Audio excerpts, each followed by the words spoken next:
कमरे में खिड़कियां बंद करके आराम से बैठा हुआ था। मैं गलती से अंदर से दरवाजे की कुंडी लगाना भूल गया था। उसी वक्त अचानक मेरी चाची अंदर आ गई। सामने का नज़ारा देखकर वह तुरंत बाहर भाग गई, लेकिन मैंने अपना काम रोकना सही नहीं समझा। जब मैं बाहर आया तो चाची बोली, क्यों समीर, अंदर क्या कर रहे थे? मैंने कहा, चाची आपको पता ही है, अब मेरे मुंह से क्या सुनना चाहती है? चाची बोली, ठीक है, लेकिन तुम्हें अपना कमरा बंद करना चाहिए था। मैंने कहा, चाची मुझे क्या पता था कि तो उसी वक्त कमरे में आ जाओगे, वैसे भी मैं तो कुछ गलत कर नहीं रहा था। चाची बोली, वह बात नहीं है, लेकिन फिर भी तुम्हें पता है, जब कोई उस काम को करते हुए देख लेता है तो उसका मन भी वही सब करने को लगने लगता है। मैंने कहा, चाची तुम भी आ जाया करो। चाची बोली, मन तो मेरा भी बहुत कर रहा है, लेकिन तुम्हें तो पता है,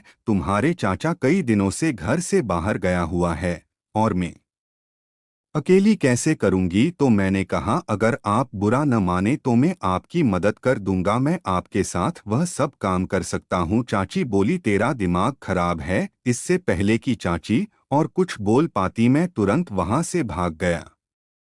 वैसे भी मैं तो अपनी चाची के साथ बहुत पहले से काम करना चाहता था, लेकिन हाँ कहने की हिम्मत नहीं हो रही थी। आज चाची ने मुझे देख लिया था। आज वह बात कहने का सही टाइम आ गया था और माहौल भी था, इसलिए मैंने वहाँ बात कह दी। इससे एक बात मुझे पता लगे कि बात कहने का भी एक सही समय होता है। उस समय बात कर लेनी चाहिए। उस समय आपकी बात पूरी होने के बहुत चांस होते हैं। एक दिन चाचा और चाची छत पर काम कर रहे थे। मैं उन्हें यह सब करते हुए देख रहा था। मैंने कुछ देर खड़े होकर देखा। मेरे सामने फेस टू फेस एक फिल्म चल रही थी। मुझे चाचा चाची को देखकर बहुत मजा आ रहा था। चाचा अपनी सारी जान लगाकर काम कर रहा था। उस समय मेरी शादी नहीं हुई थी। मैं 22 साल का हूँ और मेरी चाची बहुत खूबसूरत थी। वह हमेशा मेरे साथ मजाक मस्ती करती रहती थी। चाची और मेरे बीच एक अच्छा दोस्ती वाला रिश्ता था। जब चाची हमारे घर में नई नई आई थी तो ने बहुत घमंड था, और घमंड होना भी चाहिए था, क्योंकि वह किसी से कम नहीं थी। चाची की ऊंचाई और लंबाई बहुत ही, उनकी आंखें गोल और भरी भरी थी। जब एक साथ मेरी तरफ देखती तो मेरा सीना चीर कर रख देती थी। जब मैं कोई बात करता तो वह मुंह टेढ़ा कर लेती थी। तब से मैं समझ गया था कि चाची में खूबसूरती का घमंड भरा हुआ है। चाचा एक प्राइवेट कंपनी में काम करते थे। जहां वह काम करते थे वह हमारे घर से 50 किलोमीटर दूर था। उन्हें वापस आते आते आधी रात हो जाती थी। कभी कभी तो वह घर वापस नहीं आते और वहीं ठहर जाते थे। बस अब वहीं रहने का प्रबंध कर रहे थे, क्योंकि घर रोजाना आना जाना बहुत दूर पड़ जाता था। जब चाचाजी वापस नहीं आते थे तो चाची अपने कमरे में अकेली रहती थी। मैंने चाची को कई बार अकेले देखा था और उन्हें देखकर ही मैंने भी महसूस किया कि मेरे चाचा आधी रात घर आते हैं, कभी काम करते हैं और कभी नहीं। जितनी चाची को प्यार की जरूरत थी, चाचा उतना प्यार चाची को नहीं दे पा रहे थे। यह बात मुझे पूरी तरह से समझ आ गई थी। एक दिन सुबह मैंने देखा चाची बहुत उदास लग रही थी। मैंने उनसे पूछा, क्या हुआ चाची, आप उदास लग रही है? चाची बोली, मेरी तबीयत कुछ ठीक नहीं लग रही। फिर मैंने उनके लिए मेडिकल स्टोर से दवाई ले आई। दवाई खाकर चाची अपने कमरे में चली गई। थोड़ी देर बाद उनका हालचाल पूछने के लिए मैं उनके कमरे में गया तो देखा कि उन्हें काफी बुखार था। मैंने कहा, चाची चाचा जी आज घर नहीं आएंगे? चाची बोली, ऑफिस के काम के लिए कुछ दिनों के लिए बाहर गए हैं। मैंने कहा, अब क्या करूंगा, चाची की तबीयत बिगड़ती जा रही है। तभी मुझे ध्यान आया, मेरा एक दोस्त था अमन, उसके पापा डॉक्टर थे। मैंने तुरंत अमन को फोन किया और कहा, अमन तुम्हें काम करना है? वह बोला, हाँ बताओ क्या काम है? मैंने कहा, तू जल्दी से अपने पापा को मेरे घर भेज दे, मेरी चाची की तबीयत बहुत खराब है। वह बोला, ठीक है यार, मैं अभी भेज देता हूँ। थोड़ी देर बाद अमन के बाबा आ गए। उन्होंने चाची को एक इंजेक्शन लगा दिया और कुछ दवाइयाँ लिखी। करीब 1 घंटे बाद चाची को आराम मिल गया। फिर सुबह मैं बाथरूम जा रहा था तो चाची बोली, समीर एक मिनट आओ मेरे पास। मैं उनके पास गया। चाची बोली मुझे माफ कर दो। मैंने पूछा किसके लिए, तो चाची बोली जब से मैं इस घर में आई हूँ एक बार भी तुमसे सीधे मुंह बात नहीं की, और तू मेरा कितना ख्याल रखता है यह कल मुझे पता चला जब मेरी तबीयत खराब थी। मैंने कहा चाची कोई बात नहीं, मैं तो तुम्हें अपनी ही मानता हूँ। फिर मैंने सोचा कि चाची को अपने दिल की बात कह दूं, यही सही मौका है। लेकिन मैंने सोचा अभी दिल की बात बताना बेवकूफ़ी होगी, क्योंकि अभी तो चाची मेरी और बात करने लगी है। अगर मैं अभी बता दूंगा तो बहुत जल्दी हो जाएगा और चाची भी नहीं कह सकूंगा, इसलिए पहले चाची का साथ और ज्यादा प्यार पाना पड़ेगा। इसके बाद चाची और मेरे बीच एक अच्छी दोस्ती हो गई। मैं चाची की हर बात मानता और जो भी काम वह कहती मैं दौड़ दौड़ कर देता। चाची अब मेरे प्रति थोड़ी ज्यादा आकर्षित होने लगी थी। एक दिन चाची ने मुझसे कहा समीर तुम्हारा चाचा तो कभी कभी ही घर आता है, तुम रात को मेरे कमरे में आ जाया करो, हम दोनों बातें कर लेंगे या एक साथ बैठकर फिल्म देख लेंगे। अकेले में मेरा कमरे में जी नहीं लगता। मैंने अपने मन में सोचा चाची मुझे दे रही है डायरेक्ट कहने से, तो अब मुझे और भी आसान हो गया। अब किसी भी तरह से अपनी बात कही दूंगा। मैं चाची के कमरे में गया तो चाची अभी भी घर के काम कर रही थी। चाची को देखकर मेरा मन मचल गया और मैंने मोबाइल में मूवी देखने लगा। वीडियो की आवाज पूरी ऊंची थी और पूरे कमरे में सुनाई दे रही थी। चाची के पीछे का मुंह कमरे का गेट की ओर नहीं था बल्कि टेढ़ा था, इसलिए बाहर से कोई आ रहा है इसका पता नहीं चल सकता था। मैं अपनी मस्ती में फिल्म देख रहा था और आवाज का आनंद ले रहा था। मुझे यह भी पता नहीं चला कि कब चाची कमरे में आ गए। चाची भी पीछे आकर वह फिल्म देख रही थी, लेकिन मुझे यह पता नहीं चला। चाची ने खंखार मारी और मैं उस फिल्म से ध्यान हटाकर देखा तो पीछे चाची खड़ी हंस रही थी। मैं जल्दी जल्दी फिल्म बंद कर दिया और पूरी तरह घबरा गया। चाची ने मेरे कान पकड़कर कहा क्यों, अब क्यों बंद कर दिया, क्या डर गया? मैंने थोड़ी हंसते हुए और थोड़ी घबराते हुए कहा चाची डर लगता है जब कोई वह फिल्म देखते हुए पकड़ लेता है। वह बोली अच्छा अब तुम्हें डर लगता है। जब चाची के कमरे में फिल्म देखने लगे थे तब तो डर नहीं लगा कि चाची करवा सकती हैं। मैंने कहा चाची बस क्या बताऊं, आपके कमरे में पता नहीं क्या है, बस जब आना होता है तो मन मचलने लगता है। मैं चाची का हाथ पकड़कर बेड पर बैठ गया और कहा चाची मैं एक बात कहना चाहता था, क्या तुम बुरा तो नहीं मानोगी? चाची बोली तू तो कुछ भी कह ले, मैं बुरा नहीं मानेंगे। मैंने कहा अगर मुझे बुरा मानना होता तो जो तुमने हरकत की उसे देखकर तो मैं तुझे कमरे से बाहर निकाल देती। मैंने थोड़ी नजरें झुका ली और फिर कहा चाची जब तुम पहली बार इस घर में आई थी तब से मुझे तुम बहुत अच्छी लगती हो। चाची बोली अच्छा जी तो फिर क्या करें? मैंने कहा चाची मैं तुम्हारे साथ एक बार। चाची बोली समीर पर यह कैसे हो सकता है? अगर यह बात तुम्हारे चाचा को पता लग गई तो वो मुझे नहीं छोड़ेंगे। मैंने कहा चाची हम घर वालों की नज़र से छुपकर काम करेंगे। चाची बोली नहीं मैं तुम्हारे साथ यह सब नहीं करूंगी। मैंने कहा चाची मैं तुमसे वादा करता हूँ कि हमारी बात घर के तीसरे व्यक्ति को नहीं पता लगेगी। चाची बोली पर समीर मैं तो तुम्हारी चाची हो। मैंने कहा तो क्या हुआ, हम कुछ गलत नहीं कर रहे हैं? चाची ने कहा तू तो देखता है चाचा तो आधी रात को घर आता है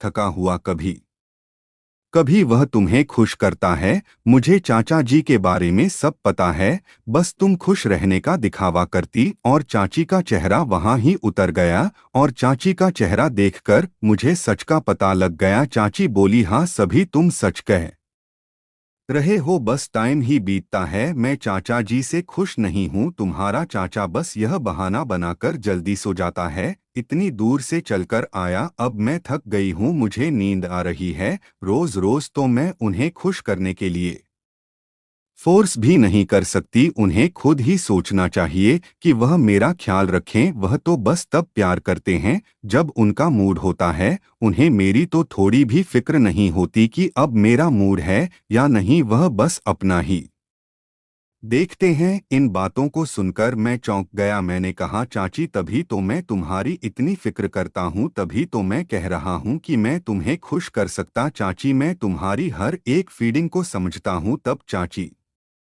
ने मेरा हाथ पकड़कर उसे कसकर दबाते हुए कहा। जब चाची ने मेरा हाथ दबाया तो मुझे पता लग गया कि चाची अंदर कितनी तड़प रही है। चाची ने कहा, अच्छा समीर, तुम इतनी फीलिंग्स समझते हो, कितने समझदार हो गए हो। मैंने तो कभी तुम्हारी ओर ध्यान नहीं दिया। मैंने कहा, हाँ चाची, मैं तुम्हें पूरी तरह समझता हूँ। चाची बोली, चल न सोचकर बताती हूँ, अब तुम अपने कमरे में जाओ। जिस हिसाब से चाची ने मुझे कमरे में भेजा मुझे पसंद नहीं आया। मेरा पूरा मूड खराब हो गया। लगा था अब कुछ भी नहीं हो सकता था। अगले दिन मैं सुबह बाथरूम में नहाकर बाहर निकला, उस समय ही चाची भी आ गई। वो बोली, आज बड़ा स्मार्ट लग रहा है। मेरा सुने मैंने कुछ नहीं कहा और अपने कमरे में चला गया। मैं चाची से नाराज था। थोड़ी देर बाद चाची मेरे कमरे में आई और बोली, क्या हुआ समीर, तुम मेरे से नाराज हो गए। मैंने कहा, आप मेरे पास जाएं, अपने काम करें, मैं आपके साथ कोई बात नहीं करना चाहता हूँ। फिर मैं अपने काम के लिए बाहर चला गया। जब मैं शाम को घर वापस आया तो देखा कि चाचा जी भी घर आ चुके थे। मेरा मूड और भी खराब हो गया, क्योंकि अब मेरा सपना सपना ही रह जाएगा। चाचा ने मुझे देखकर कहा, समीर कैसे हो। मैंने कहा, ठीक हो चाचा जी। फिर मैं अपने कमरे में चला गया। थोड़ी देर बाद चाचा ने मुझे बुलाया और बोले, आज और समीर खाना खा लें। फिर हम बैठकर खाना खाने लगे। मैं चाची की ओर नजर आ रहा था। चाची मुझे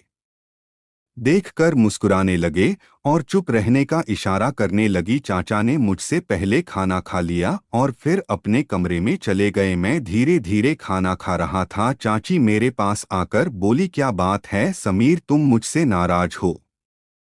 मैंने कहा, हाँ। वो बोली, मेरी बात क्यों नहीं समझ रहा, यह गलत है। मैंने कहा, इसमें गलत क्या है। चाची बोली, तू अपने कमरे में जा, खाना खाकर सो जाओ। मैंने कहा, मैं सोऊंगा कि जाऊंगा, आपको इससे क्या। और मैंने कहा, मैं आज रात छत पर ही बैठा रहूंगा, बिल्कुल नहीं सुनूंगा। यह कहकर मैं अपने कमरे में चला गया। मैंने ठान लिया था कि चाहे कुछ भी हो जाए, एक बार तो अपना सपना पूरा करके ही रहूंगा। जब सब सो गए मैंने अपने कमरे का दरवाजा खोला था कि चाची को पता लग जाए कि मैं छत पर जा रहा हूँ। फिर मैं छत पर चला गया। मैं वहां 2 मिनट तक बैठा रहा। तभी मुझे पायल की आवाज सुनाई दी। पीछे मुड़कर देखा तो चाची छत पर आ रही थी। वो मेरे पास आकर बैठ गई और बोली, तू पागल हो गया है, इतनी रात को इधर छत पर क्या कर रहा है। मैंने कहा, मेरी मर्जी, मैं वही करूंगा जो चाहता हूँ, आप नीचे जाएं। चाची ने मेरा हाथ पकड़कर अपने हाथों में लिया और बोली, समीर अंदर से तो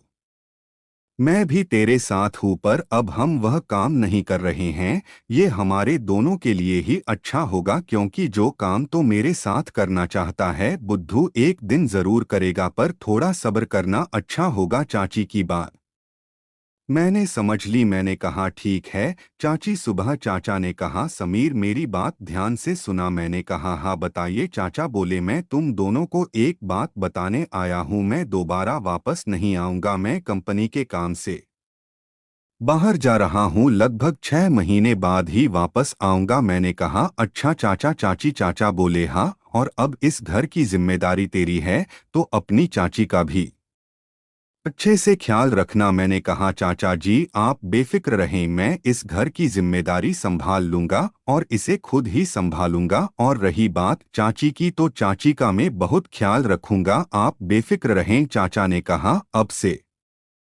1 घंटे बाद मेरी ट्रेन है। फिर मैंने चाचा को स्टेशन पर छोड़ने चला गया। जब मैं घर वापस आया तो चाची का मूड बिगड़ा हुआ था। चाची रो रही थी। मैंने कहा, चाची क्या हुआ, आप क्यों रो रही है। तो चाची बोली, रोका क्यों नहीं, और क्या करूं, तेरा चाचा पहले भी कई दिनों बाद आता था और अब तो सीधा 6 महीने के लिए चला गया। यह कहकर वो और भी रोने लगी। मैंने चाची को बिस्तर पर बिठाकर कहा, चाची कोई बात नहीं, चाचा को अपने काम के लिए जाना ही था और मैं तो हूँ ही आपके साथ आपका ख्याल रखने के लिए। यह कहते ही चाची ने मुझे गले लगा लिया। इसके बाद तो बिना कुछ कहे चाची ने मेरे साथ शुरुआत कर दी। इससे आगे की बात बढ़ती गई क्योंकि चाची अब बहुत दुखी थी और पूरी तरह तैयार हो गई थी। उन्होंने बिना कुछ देखे सारा प्यार मुझे दे दिया। फिर मैंने भी पीछे नहीं रहा। चाचा चाची को अधूरा छोड़ देते थे, मैं आज कमी पूरी कर रहा था। मैंने सारी रात चाची की पूरी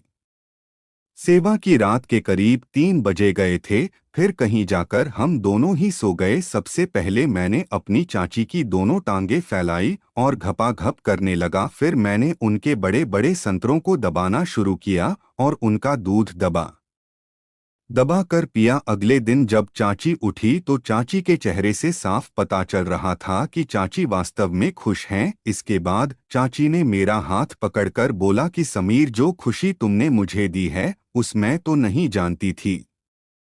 मैंने कहा, जी आप तो मेरी बात ही नहीं मान रही थी। साथ ही देखो, आज आपके चेहरे की खुशी ही बता रही है कि आप अंदर से कितनी खुश हैं। इसके बाद चाची ने मुझे गले लगाकर बोला, शुक्रिया मेरे समीर। उस दिन के बाद से मैंने चाची के कमरे में ही सोना शुरू कर दिया और अब हम दोनों रोजाना खुश रहने लगे। तो दोस्तों, कैसी लगी मेरी ये कहानी? अगर मेरी ये कहानी आपको अच्छी लगी तो कमेंट सेक्शन में ज़रूर बताइएगा। ऐसी कहानी और सुनने के लिए मेरे चैनल एडल्ट ओनली को सब्सक्राइब करिए।